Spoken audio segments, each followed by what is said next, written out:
Motivation for the reorganization of Deputy President William Ruto's security arrangements by the Inspector General of Police has once again called into question the independence of the police service.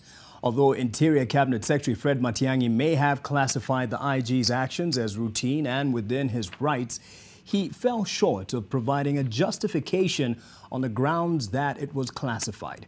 And so the question remains, can the Inspector General of Police, Hilary Mutyambai, be trusted to take decisions in the best interest of Kenyans and not the government of the day? Olive Burrows continues our coverage of the change of guard. They came out in grand fashion. Decked out in full regalia, all the heads of the various arms of the police service represented to defend a tactical decision to reorganize Deputy President William Ruto's security detail. A statement in itself. And finally. But only one man would be speaking on their behalf, a civilian. But no ordinary civilian, Interior Cabinet Secretary Fred Matiang'i, begging the question, where does the police service begin and the executive end? Explain to the nation what Article 245 talks about the independence of Inspector General in commanding the police service in Kenya. When people talk about independent officers, you're independent from what? Because you see, government is organic in its nature.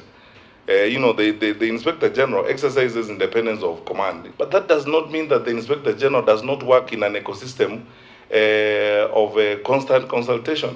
Matiang'i testified before the National Assembly's Committee on Administration and National Security that the Inspector General of Police, Hilary Mutyambai, consulted prior to pulling the trigger on changes to the DP's security, but in the same breath described the changes of guard as routine police business. But while he was free to do so, the Interior CS was categorical that the IG did not owe the Deputy President the courtesy of communicating his intent to change up his security. That said, Matiang'i claimed that the Inspector General of Police would be hard-pressed to deny a request from the Deputy President for security for his personal businesses, challenging the legislators to enact laws not only designating the number of officers assigned to VVIPs, but stipulating how far the privilege should extend.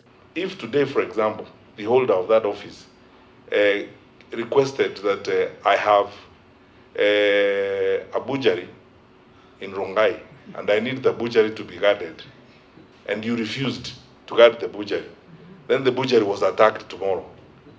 I mean, if we are insulted now, look at how we are being excoriated for just a routine reorganization of security. Can you imagine what would happen to us if that happened?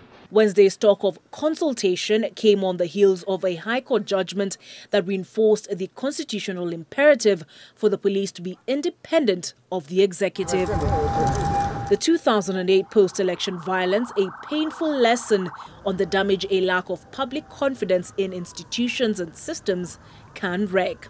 Olive Burrows, NTV.